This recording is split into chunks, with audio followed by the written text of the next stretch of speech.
Welcome back to the deep dive. We're just bumping right in today, and the water is, well, it's a little murky. Yeah, It's mysterious, and honestly, it smells faintly of ammonia and old ink. it definitely does. And maybe a little bit of cottage cheese, too. Oh, yeah, definitely cottage cheese. Look, we spend so much of our lives trying to optimize our health, right? Like, we track our sleep, we count our macros, we doom scroll WebMD every single time we sneeze. Right. The absolute worst thing you can do.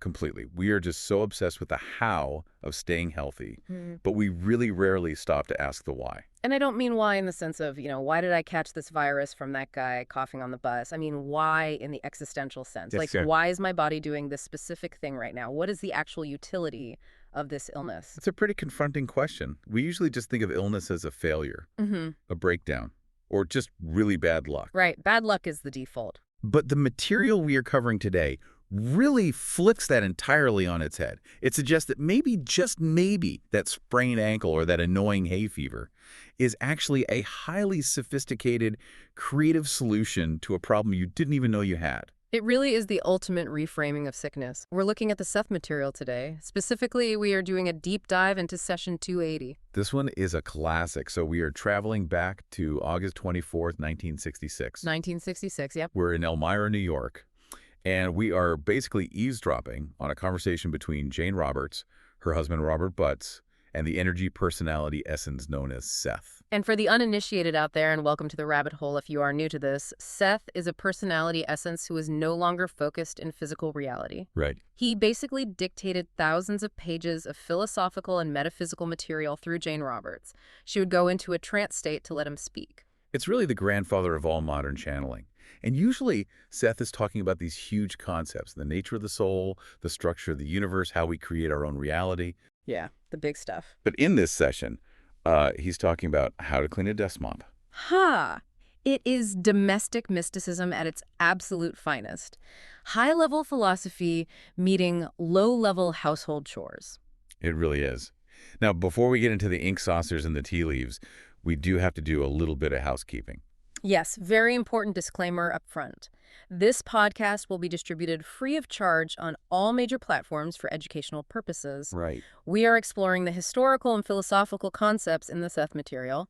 We are not doctors. Please do not trade your allergy medication for a saucer of ink based on a deep dive. This is about exploring a worldview, not getting medical advice. Exactly. But it is a worldview that might completely change how you look at your next cold. So let's kind of set the scene here. It's late August 1966. Usually Jane and Rob are absolute clockwork with these sessions. They do them twice a week, every single week. Like a machine. Yeah. But when this session starts, they've actually been missing in action. They have. They missed the previous two sessions entirely. And for Rob especially, that was a huge source of guilt. He was the scribe, He wrote it all down. Right, he was the archivist. So missing a session felt like a total dereliction of duty for him. But they had a pretty good excuse. They were both just absolutely wrecked physically. Completely wrecked. Rob, who Seth addresses as Joseph, by the way, is in the middle of a brutal hay fever attack.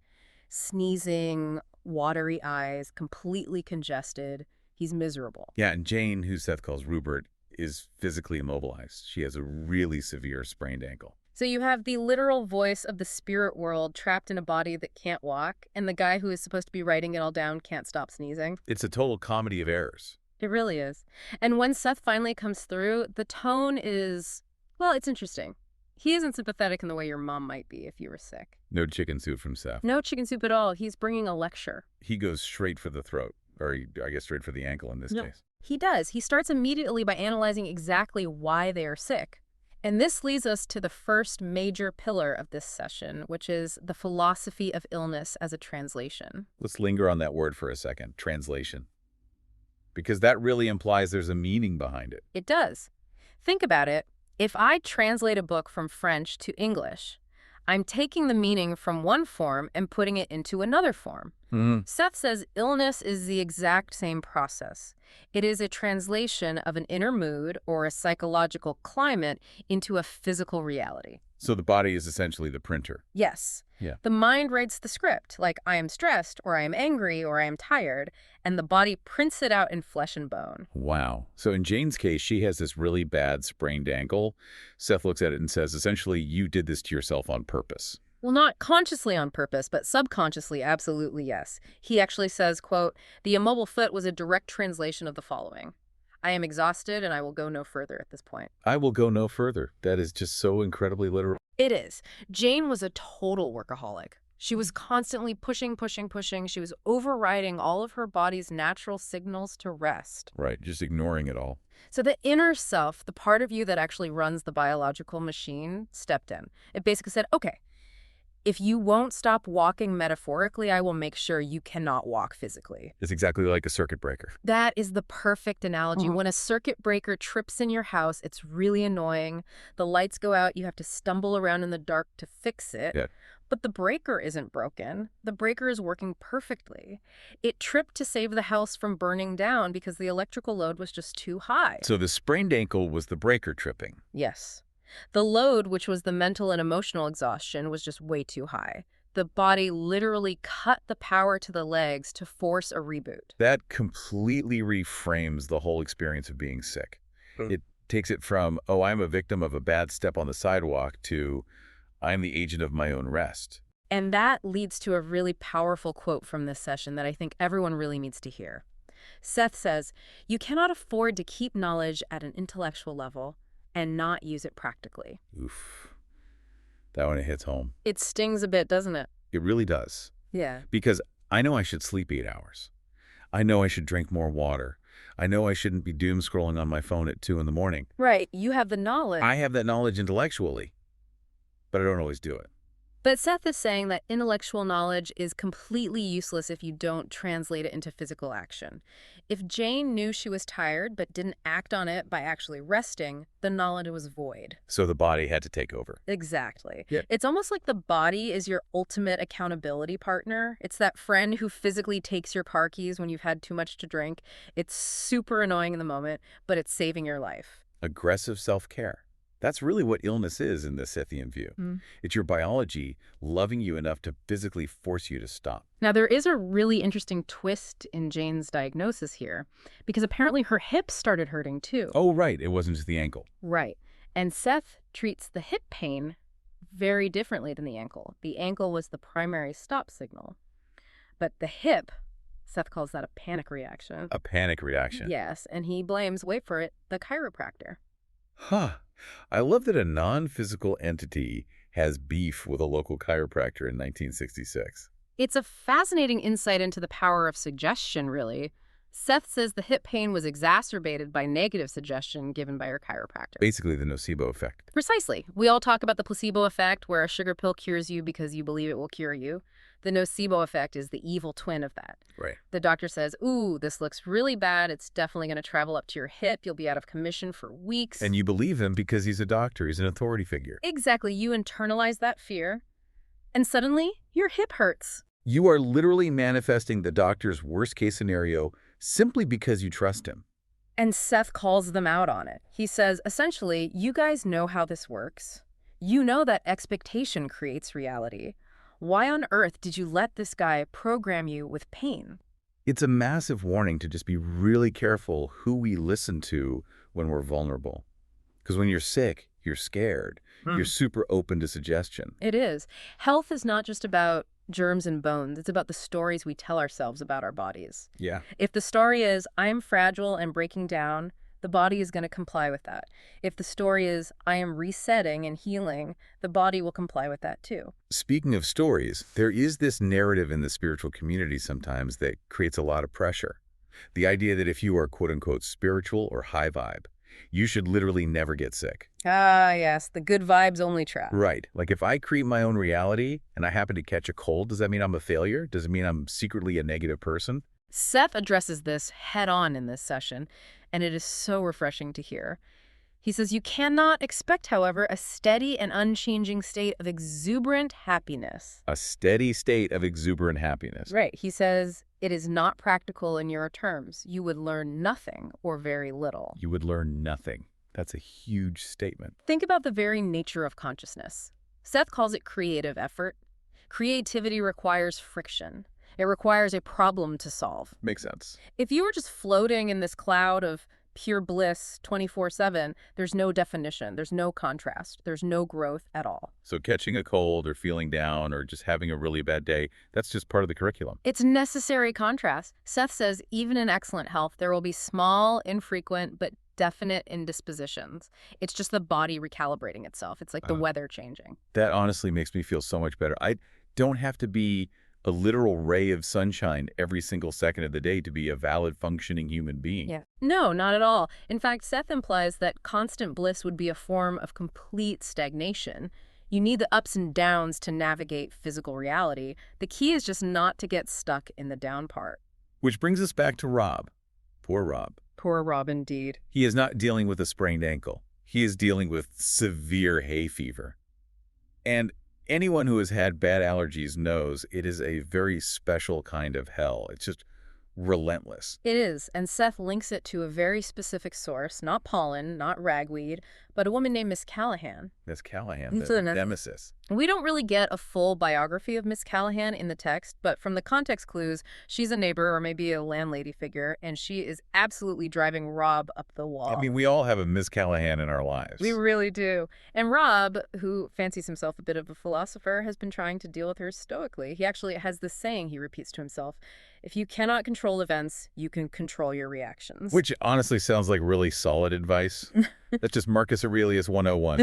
It is. But Seth looks at that philosophy and says, that's a half-truth. Really? Why a half-truth? Because Seth says, quote, actually, reactions to events do control other events. Okay, let's go deep on this for a second. Reactions do control events. So the Stoic view is purely internal.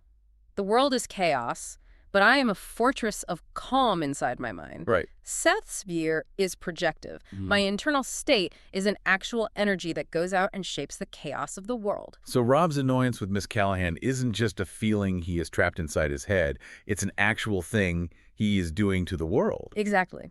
Seth argues that Rob's suppressed irritation, his reaction to her, was an active force. He was basically pushing against Miss Callahan energetically. Wow. And because he wasn't expressing that irritation outwardly, it turned inward on his own body. So I am allergic to Miss Callahan. Becomes, I'm allergic to the air. The body mimics the mind. Allergies are a defense mechanism, right? The body identifies something totally harmless, like pollen, as a deadly enemy, and attacks it. Rob identified something harmless, Miss Callahan, or at least she was just annoying, not deadly as an enemy, and attacked it mentally. So the hay fever was a literal, physical manifestation of his social irritation. Yes. Seth says, it was your reactions that should have been changed. If Rob had reacted with kindness or humor or just genuine indifference if he had helped her, as Seth suggests, the energy would have flowed naturally. There would have been no blockage. Right. And no hay fever. Man, that is a really tough pill to swallow. Yeah. You're telling me that to cure my seasonal allergies, I have to be nice to the person who annoys me the most at work. In Seth's view, yes, absolutely. He says, quote, if you had done so, dear friend, you would not have become ill. That puts the responsibility so squarely on us. I mean, it's empowering, sure, but it's also slightly terrifying. It completely removes the victim card. You can't just blame the local pollen count anymore. You have to look at your emotional account. And right in the middle of this incredibly profound lecture, Rob actually sneezes. It's honestly my favorite part of the whole transcript. In the notes, it just says, Jane paused while I sneezed. It just grounds the whole esoteric thing so perfectly. And Seth is actually really polite about it. He offers to end the session early. He does. He says, we will have a short session if you prefer. But Rob is a total trooper. He says, no, I'm all right. Please continue. And thank God he did tell him to continue. Because if he had stopped the session right there, we would have completely missed the alloys. The alloys. I mean, this sounds like a 1950s sci-fi B movie. Invasion of the Alloys. It really does sound like that. Know. So Seth starts getting into the very specific physical chemistry of Rob's illness. And he uses this highly specific word, alloys. Okay. Jane says it in trance, Rob writes it down, and during the break, Rob actually goes to their physical dictionary to try and find it. And what does he find? Nothing. It's not a word in the English language. So is Seth just making things up? Well, when they come back from the break, Seth actually explains it. He says the term refers to trace minerals of metallic base. Trace minerals of metallic base. Okay, I'm following. And he talks about an interchange of acids between these invisible minerals in the atmosphere. Now, we really have to look at the historical context here. It's 1966. Right, industrial America. Exactly. Leaded gasoline is still in literally every single car. Factories are just pumping out unfiltered smoke. The air in a place like New York was literally heavy with metal. Lead, mercury, zinc particulates. So alloys might just be Seth's term for what we now scientifically call particulate matter or heavy metal pollution. That is definitely the leading theory. He's describing a chemical reality in the air that Ruburt just didn't have the scientific vocabulary for quite yet. That makes a lot of sense. He says these metallic things build up in Rob's biological system, and the interchange of acids causes the physical irritation in his sinuses. Okay, so we have this invisible metal dust floating in the air attacking Rob. Seth's solution for this is, well, it's pretty baffling. It is straight out of medieval alchemy. He says, quote, "In your room, keep some cotton in a saucer." Okay, fairly simple. I can do that. The cotton to be saturated with ink. Ink, like standard fountain pen ink. Just regular writing ink. He says the ink will draw certain alloys from the atmosphere of the house. Wait, stop for a second. You're telling me that a saucer of wet, inky cotton is somehow going to vacuum up invisible metal particles from the air in a room? That is the exact prescription. Seth says the ink arrangement takes care of these. That just sounds like straight up magic. It does sound like magic. But let's actually play devil's advocate with the chemistry for a minute. What is ink actually made of, especially back in the 60s? Carbon maybe? Iron? Yes, carbon black, iron gall. We use activated carbon today and heavy-duty air filters to trap toxins and impurities. We scientifically know that carbon binds to impurities in the air. So Seth is basically telling him to build a very primitive open-air carbon filter on his nightstand. Maybe. Or maybe it's magnetic in nature. If the alloys are specifically metallic and the old-school ink has iron in it, is he suggesting some kind of subtle magnetic trap? Like attracts? Like... Exactly. It's MacGyver chemistry. But there's also the purely psychological ritual of it all. That is very true. Even if the actual chemistry is weak, the physical act of doing it is psychologically very strong. You are taking action. You are creating a physical trap for the bad stuff. Right. You're basically telling your subconscious, the poison goes into the saucer over there. It doesn't go into my nose anymore. And for someone suffering from a psychosomatic reaction, that simple ritual might be exactly enough to break the negative cycle. It externalizes the unseen enemy. I really want someone listening to this to try it. Seriously, get a small saucer, get some cotton balls, get some old school fountain pen ink, put it in the corner of your bedroom. Just see what happens. What's it do? And send us photos if you do. But please, whatever you do not drink the ink. Absolutely do not drink the ink. Speaking of things you shouldn't drink, though, Seth goes on an absolute dietary rampage in this session. Oh, the Seth diet of 1966. It is a perfect time capsule. It's amazing. To keep up with this, we should really structure this out. He gives them a very strict do and don't list. Let's start with the don'ts. Okay, item 1 on the forbidden list. Old coffee. Oh man, I feel personally attacked. Seth says, quote, "Your habit of drinking old, cold, settled coffee is not good." I literally reheat my coffee 3 times a morning. Seth says you need to stop it immediately. He claims it changes the acid. Is that real, though? Or is Seth just acting like a huge coffee snob here? No, it's actually scientifically real. Coffee oxidizes very rapidly once it's brewed. As it cools down and just sits there, the chemical compounds start to break down. Okay. The pH actually drops. It becomes more acidic over time. It develops quinic acid, which is that really sour, bitter taste you get at the very bottom of the break room pot. Gross. And if Rob is already dealing with excess acids in his system from the severe hay fever, then pouring oxidized acid sludge directly into his stomach is just throwing gasoline on a fire. It's a massive gut irritant. Okay, fine. Fresh pots only from now on. Oh. What is item number 2 on the don't list? No, not the cheese. He says, stay away from it entirely. Except, and this is just so wonderfully 60s cottage cheese, Cottage cheese gets a free pass. cottage cheese is apparently always the exception to the rule. Okay, item 3 to avoid. What about peanut butter? Banned. He says, avoid for a while. That actually makes sense if we're talking about inflammation. Peanuts can be highly inflammatory for a lot of people. They often have trace molds. Right. If the physical body is already on high alert, you cut out the most common dietary allergens to give it a break. Makes total sense. But then we move from the kitchen to the laundry room, and this is where Seth basically becomes a household safety inspector. Item 4 on the don't list. Clorox bleach. He specifically names Clorox. He hates it. He says, Clorox in your clothes is not good or in your bedding. Honestly, that is extremely solid medical advice. Bleach is a notoriously harsh respiratory irritant. If you're spending 8 hours sleeping in sheets that smell like a public swimming pool and you already have hay fever, you're just not going to get better. And item 5 on the don't list, perfumed soaps. He says to get rid of them completely. He's basically telling them to go totally fragrance-free and chemical-free in the house. So no bleach in the laundry. What does he want them to use instead? Let's move to the do list. Item 1 on the do list. This is where we need a massive, flashing safety warning for everyone listening. Do not mess this up. Seth recommends switching to a diluted ammonia household cleaner. Warning to everyone, never, ever mix bleach and ammonia. Never mix them. It creates chloramine gas, which can literally kill you. Seth is saying instead of bleach, use ammonia completely separately. But why ammonia? It smells terrible. It does smell harsh, but chemically it evaporates completely. It leaves zero residue behind. Bleach leaves chemical salts and residues that linger in the fabric. Ammonia does its cleaning job and then completely disappears into the air. For someone suffering from severe allergies, that clean break without residue might be infinitely better. Okay, that's fair. What is item 2 on the do list? Because I know it's a controversial one. Margarine. Oof, margarine. Seth specifically says, margarine, however, although a dairy product, is beneficial in this context. How? Why in the world would that be beneficial? Margarine is basically just yellow plastic. Well, keep in mind, in 1966, the nutritional science on trans fats just wasn't there yet. True. But maybe, for Rob's very specific body chemistry in that very specific week, the vegetable oils used in the margarine were somehow easier for his liver to process than the heavy animal fats in real butter. Or maybe Seth just really, really liked the taste of, I can't believe it's not butter.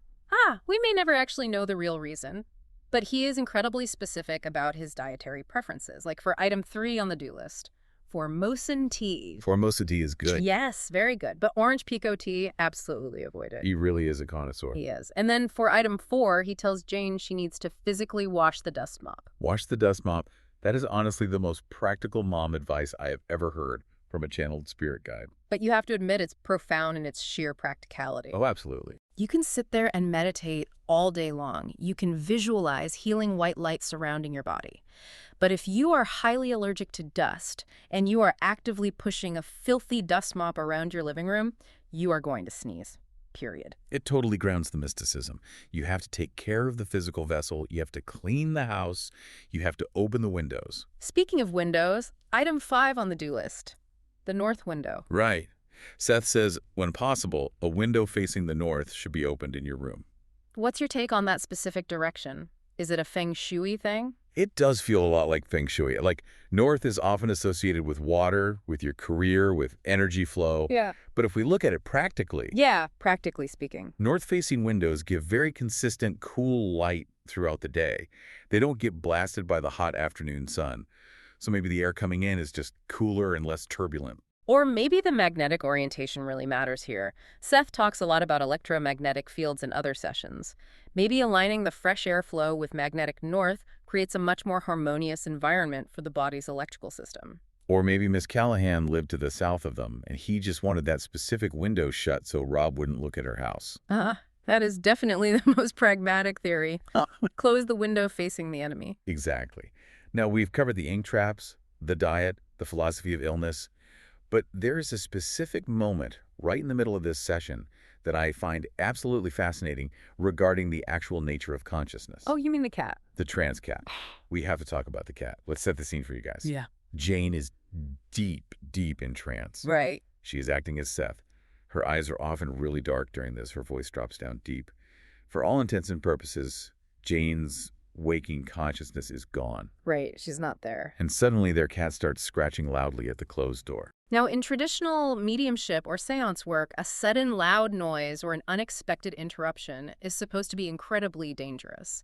It supposedly snaps the medium back too quickly. It breaks the delicate link. But Jane doesn't snap out of it. Not at all. Jane just casually gets up, still completely in trance, still speaking exactly as Seth. It's so wild to picture. She walks over to the door, opens it, lets the cat inside, walks back, sits down, and continues the exact same sentence without missing a single beat. That is just wild. Yeah. If Jane's mind was gone, who exactly opened the physical door? Was it Seth controlling her? Was it Jane's body? Seth actually calls it body consciousness. Exactly. Jane later talks about it and says she felt like it was a manipulated dream image. She wasn't actually consciously aware of the physical wooden door. Interesting. In her deep trance state, maybe she just saw a barrier opening in a dreamscape.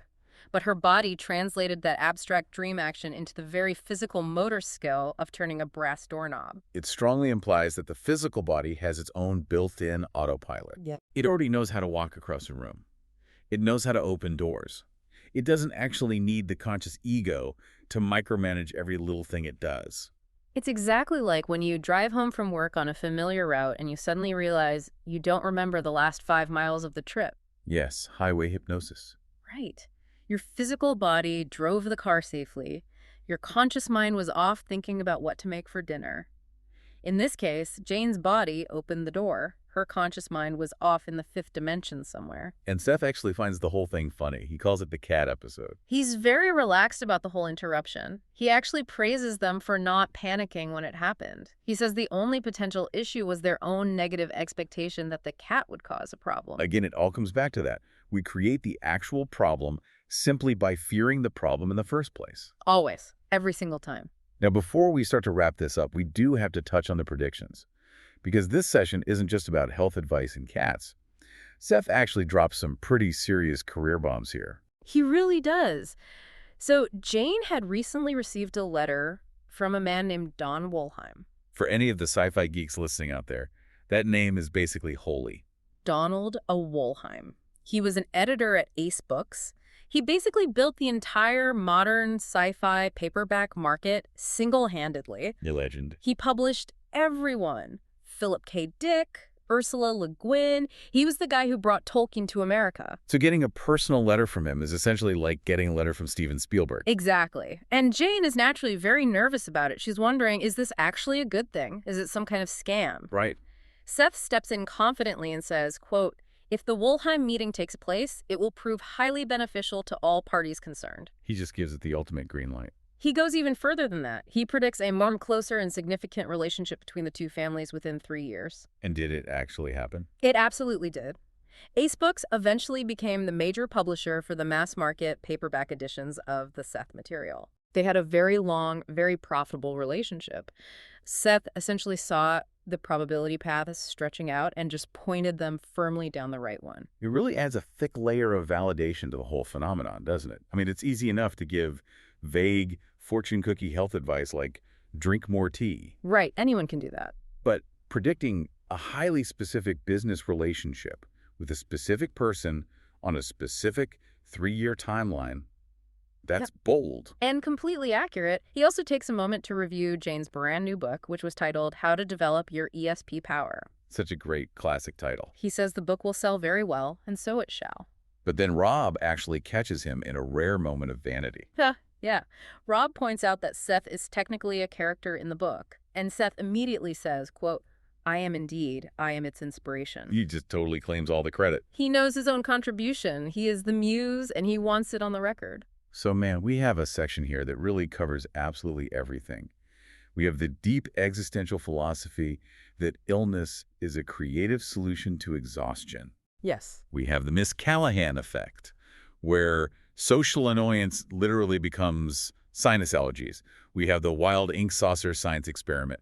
We have the detailed diet tips. And we have the career counseling from beyond. It is the full, unfiltered Seth experience. It's profound, it's practical, and it's delightfully weird. And that is exactly why we love studying it. So let's try to boil this all down for you listening at home. I'm driving to work right now, or maybe I'm at the gym on the treadmill, and I'm listening to this. What do I actually take away from all this? Takeaway number 1, listen to the translation. Break that down. What does that mean practically? It means if you have a physical symptom, a headache, a sore lower back, a stubborn cold birth, don't just immediately pop a pill and treat it as a random nuisance. Stop and ask what it is translating. What is the sentence my body is currently printing out? Exactly. Is the sentence, "I am exhausted"? Is it, "I am deeply angry"? Is it, "I really hate my current job"? You have to be brave enough to actually hear the answer. Because if you just listen to the whisper, you might not ever need to hear the scream. That's powerful. Takeaway number 2, watch your reactions carefully. The Miss Callahan rule. Right. Your internal annoyance with the world is not free. It physically costs you energy. It actively shapes your physical reality. Yep. If you are walking around seething with suppressed resentment, do not be surprised when your physical body starts inflaming. So be nice to your annoying neighbor, not even for their sake, but purely for your own sinuses. Exactly. It is entirely self-interested kindness. I love that. And takeaway number 3. Clean up your physical environment. Right, in the physical sense. Yes, physically. Drink fresh coffee, not old sledge. Physically wash your dust mop. Stop using harsh bleach if it hurts your lungs. Support your physical biology so it can actually support your spirit. And hey, if you're feeling adventurous, put some ink in a saucer on your nightstand. Why not? It's a fantastic conversation starter, if nothing else. Oh, that weird saucer. That's just my atmospheric alloyed trap. I honestly love it. Before we go, we definitely should remind everyone that this deep dive was based on Session 280 of the Early Sessions, Book 6 of the Seth Material. The literal source code. The source code. And we really want to thank the publisher, New Awareness Network. They are the ones doing the work to keep this incredible material alive. If you want to read this session for yourself, and you really should because Seth's voice is totally unique, you can find the books online at sethcenter.com/the-early-sessions. So again, that's sethcenter.com. We encourage everyone to study the Seth Material books and visit the New Awareness Network website and bookstore. Go buy a physical book. Support the archives. Study the actual material yourself. We are really just providing the cliff notes here. We're just the appetizer. The book itself is the main course. Very well put. So here's our final thought for you to chew on today as you go about your life. Seth very clearly said that Jane's sprained ankle was just her body shouting, "I will go no further." It was a mandatory hard stop. A completely non-negotiable pause. So scan your own body right now. Where is the tension sitting? Where is the subtle ache? If your body was desperately trying to save you from something right now, what exactly would it be saving you from? And more importantly, are you actually willing to stop before the breaker violently trips? That is the real question. Thanks so much for diving deep with us today. We will see you in the next probability. Be well, everyone.